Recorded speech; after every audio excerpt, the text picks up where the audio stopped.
স্বাগতম।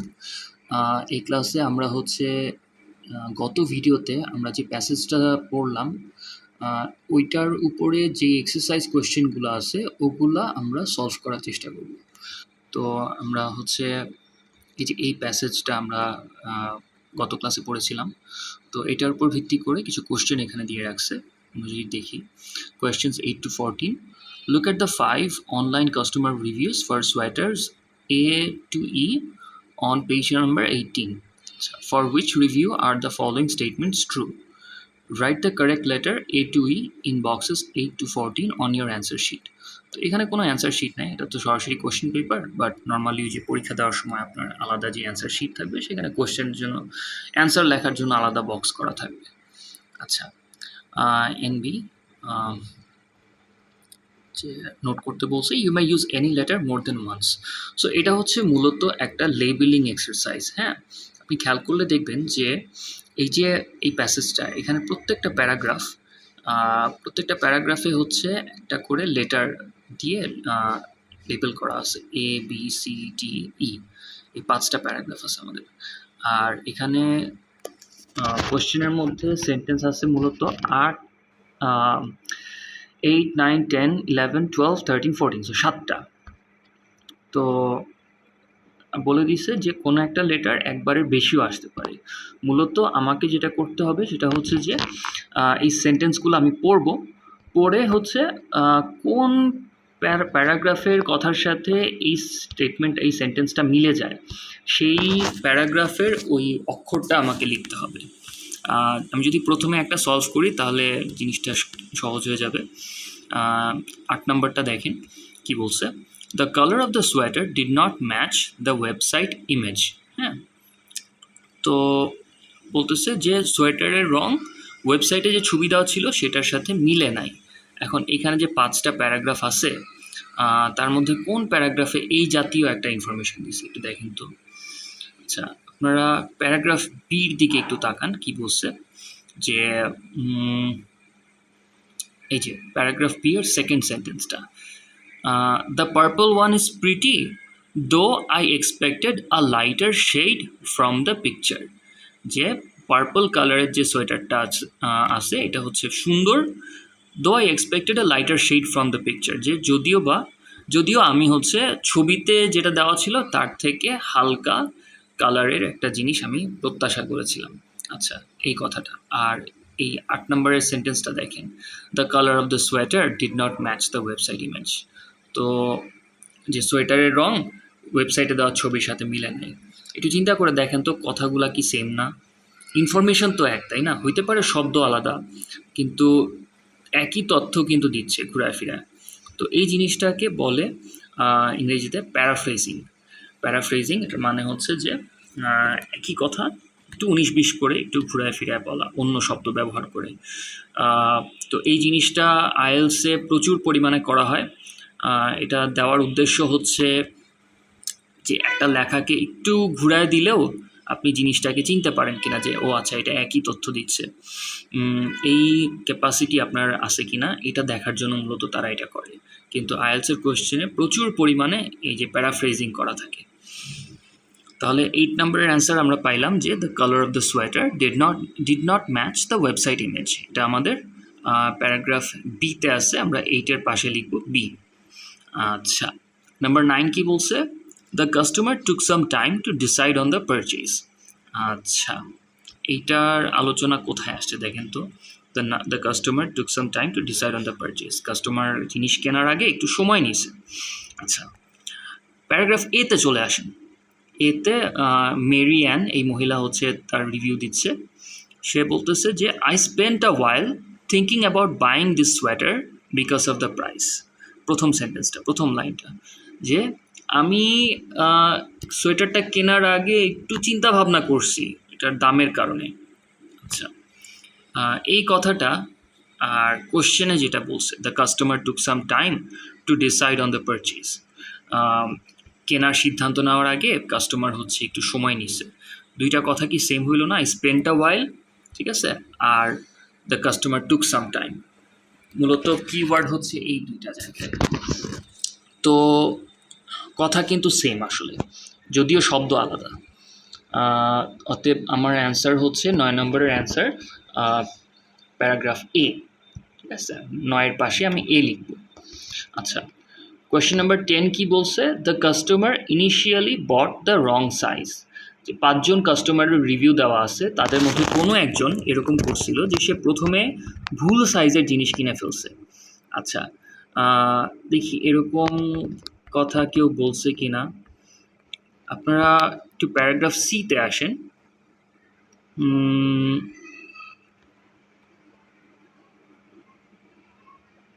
এই যে সিতে কি বলছে? I opted for the medium. নাগা এই মহিলা বলতেছে, I opted for the medium but it was too tight so I exchanged it.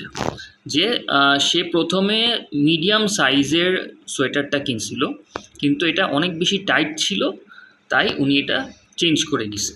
So I exchanged ইট, এই কথাটা। আর নাম্বার 10-এ যেটা বলছে, the customer initially bot the wrong size. Initially মানে প্রাথমিকভাবে, চাইলে লিখে রাখতে পারেন কথাটা। ইনিশিয়ালি এটার স্পেলিংটাও খাতায় লিখে রাখলে ভালো করবেন, ভুল করার অবকাশ আছে। The customer initially bot the wrong size, যে কাস্টমার প্রাথমিকভাবে ভুল সাইজের কাপড় কিনেছিলেন। আর এখানে সি নাম্বার প্যারাগ্রাফে এই মহিলা বলতেছে যে I opted for the medium but it was too tight so I exchanged it. যে আমার সাইজে ভুল ছিল, এই জন্য হচ্ছে আমি এটা পরিবর্তন করে নিছি। অতএব 10 নম্বরের পাশে আমার লিখতে হবে সি। ঠিক আছে, আচ্ছা পরেরটায় চলে আসি, নাম্বার 11। নাম্বার 11-এ বলতেছে, the customer changed her mind about returning a sweater. যে কাস্টমার তার মত পরিবর্তন করছে সোয়েটার ফেরত দেওয়ার সম্পর্কে। মানে সে ভাবছিল সোয়েটার ফেরত দিবে, কিন্তু শেষ পর্যন্ত আর দেয় নাই, জিনিসটা রেখে দিছে। এখন এই 5জন কাস্টমারের মধ্যে কে এই কাজটা করছে একটু দেখেন তো, কিছু মনে পড়ে? নাম্বার কত এটা? 11 না? আচ্ছা 11। কি ছিল কথাটা? Number 11, the customer changed her mind about returning a sweater. আচ্ছা স্যার, একটু প্যারাগ্রাফ ইর দিকে আমরা তাকাই। লরা মহিলার নাম, উনি বলতেছে যে I couldn't decide which colour to get so I bought the deep blue and the charcoal grey with every intention of sending one of them back. যে মহিলা 2টা কালারের সোয়েটার কিনছে এবং তার সব রকমের ইচ্ছা ছিল, সব রকমের পরিকল্পনা ছিল, ইন্টেনশন, নিয়ত, of sending one of them back, যে উনি একটা ফেরত দিবে। That didn't happen of course. আচ্ছা, আর আমার কোয়েশ্চেনে বলা আছে the customer change her mind about returning a sweater. তো এক জায়গায় বলতেছে যে কাস্টমার মত পরিবর্তন করছে এই সোয়েটার ফেরত দেওয়ার ব্যাপারে, আর আরেক জায়গায় বলতেছে যে আমি 2টা অর্ডার দিছিলাম এবং আমার সব রকমের ইচ্ছা ছিল যে আমি একটা ফেরত পাঠাবো, কিন্তু শেষ পর্যন্ত এটা করি নাই। তো আমার ইনফরমেশন কি একই হয়েছে কি না? হয়েছে, যদিও শব্দগুলা একটু অন্যরকম। আচ্ছা, অতএব আমরা পাইলাম যে 11 নম্বরের অ্যান্সার হচ্ছে ই। ঠিক আছে, 11-র পাশে আমরা ই লিখব। আচ্ছা, number 12, the customer bought a bigger size than she usually does. আচ্ছা, যে কাস্টমার হচ্ছে নর্মালি যা কেনে, যেই সাইজের কিনে তার থেকে এক সাইজ বড় কিনছে। এটা কে করে থাকতে পারে? আপনারা একটু প্যারাগ্রাফ এতে দেখেন তো একটা অ্যান্সার পান কি না।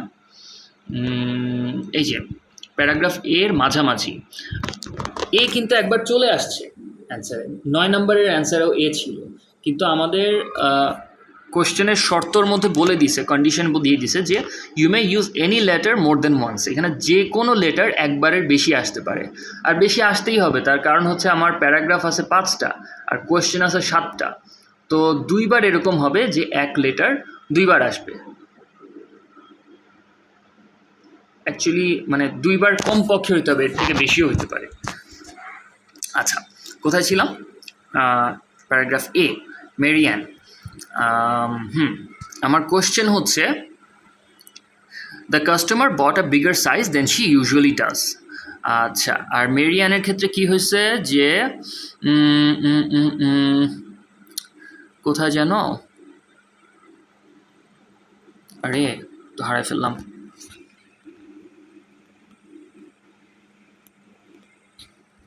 Hold on a second. আবার একটু দেখে নিই।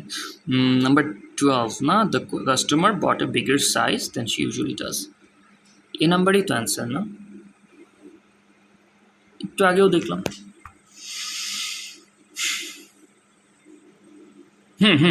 পাওয়া গেছে স্যার। প্যারাগ্রাফ এর মাঝামাঝি, হ্যাঁ দেখেন কি বলছে, I tend to take medium but went for large which was a wise decision as there is plenty of room for a T shirt. আচ্ছা, ওই অংশটুকু ইম্পর্টেন্ট না, আমাদের দরকার হচ্ছে I tend to take medium but went for large, যে আমি সচরাচর মিডিয়াম সাইজ কিনে থাকি কিন্তু এবার আমি বড় সাইজটা হচ্ছে নিচ্ছি, which was a wise decision, যেটা ভালো সিদ্ধান্ত ছিল। তাহলে ওইখানে বলতেছে এটা, আর কোয়েশ্চেনে আমাদের বলা আছে the customer bought a bigger size than she usually does. So একই কথা প্যারাফ্রেজ করে বলে দিছে। অতএব আমাদের 12 নম্বরের অ্যান্সার হচ্ছে এ। ঠিক আছে, number 13, the sweater can be worn for smart or casual occasions. এইটা বেশ সহজ, এটা হচ্ছে আমি বলি একদম শেষ প্যারাগ্রাফে মনে হয় ছিল, যে অফিসেও পড়ে যাওয়া যায়। এই যে লাস্ট প্যারাগ্রাফের last sentence, this sweaters are lovely to wear with jeans but also stylish enough to wear to work. যে এটা জিন্সের সাথেও পরা যায়, আবার মানে এই পরিমাণে স্টাইলিশ বা ফর্মাল যে এটা আপনি পরে ওয়ার্ক প্লেসেও যেতে পারতেছেন। আচ্ছা, আর আমার কোয়েশ্চেনের সেন্টেন্সটা হচ্ছে the sweater can be worn for smart or casual occasions. তো স্মার্ট অকেশন বলতেছে ওই যে ফর্মালের হিসাবে, স্মার্ট বলতেছে সিনোনিম হিসাবে, প্রতিশব্দ হিসাবে, আর ক্যাজুয়াল তো হচ্ছে যেটা বাসা বাড়িতে পড়ার মতো। তো আমাদের প্যারাগ্রাফ এর বক্তব্যের সাথে 13 নম্বর স্টেটমেন্টটা কিন্তু মিলে যাচ্ছে। তো 13-র পাশে আমরা লিখব ই। আচ্ছা, নাম্বার 14 কি বলছে, the customer was worried that the sweater wouldn't suit her. যে কাস্টমার চিন্তিত ছিল যে সোয়েটারটা তাকে মানাবে না, স্যুট করবে না। আচ্ছা, এই ধরনের কথা আমরা কোথায় পাইছি?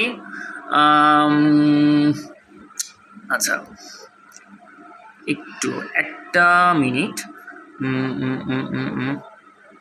এই যে প্যারাগ্রাফ সিতে আসেন, কি বলছে, সেকেন্ড লাইন, প্যারাগ্রাফ সি এর দ্বিতীয় line, although I wasn't sure it was going to look right on me, I was pleasantly surprised when I put it on. আচ্ছা, I wasn't sure it was going to look right on me, যে আমি sure ছিলাম না যে আমার মানে আমি এটা গায়ে দিলে এটা দেখতে ভালো দেখাবে। I wasn't sure it was going to look right on me. আর আমাদের কোশ্চেনে বলে দিছে the customer was worried that the sweater wouldn't suit her. So আসলে কথা সেম, খালি শব্দগুলা একটু এদিক সেদিক করে দিছে। তো আমাদের 14 নম্বরের অ্যান্সার তাহলে সি। প্যারাগ্রাফ সিতে হচ্ছে এই 14 নম্বর স্টেটমেন্টের পক্ষে কিছু কথা বলা আছে। তো স্যার এই ছিল আমাদের ওই প্যাসেজটার উপরে যে এক্সারসাইজটা আছে সেটার অ্যান্সার্স বা সেটার সলিউশন। এখন আমরা কিন্তু করতেছি হচ্ছে আইএলসের যে অফিসিয়াল কোয়েশ্চেন পেপার, হ্যাঁ আইএলস জেনারেল আইএলসের যে কোয়েশ্চেন পেপারের বইগুলো হয় তার মধ্যে 19 নম্বর বই থেকে 1 নম্বর টেস্ট।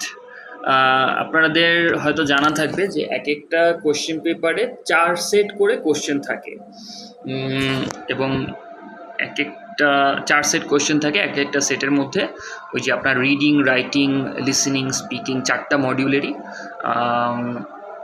প্রশ্ন দেওয়া থাকে।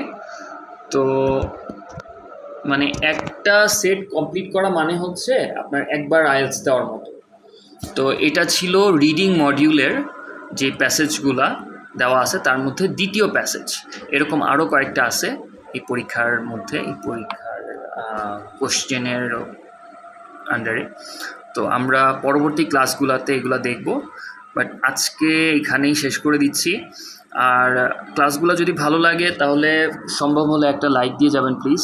আর কমেন্টে কোনো প্রশ্ন থাকলে জানান, আমি আমার সাধ্যমতো অ্যান্সার করার চেষ্টা করব। কিন্তু আজকে এই পর্যন্তই। এতক্ষণ সাথে থাকার জন্য অনেক অনেক ধন্যবাদ। আল্লাহ হাফিজ।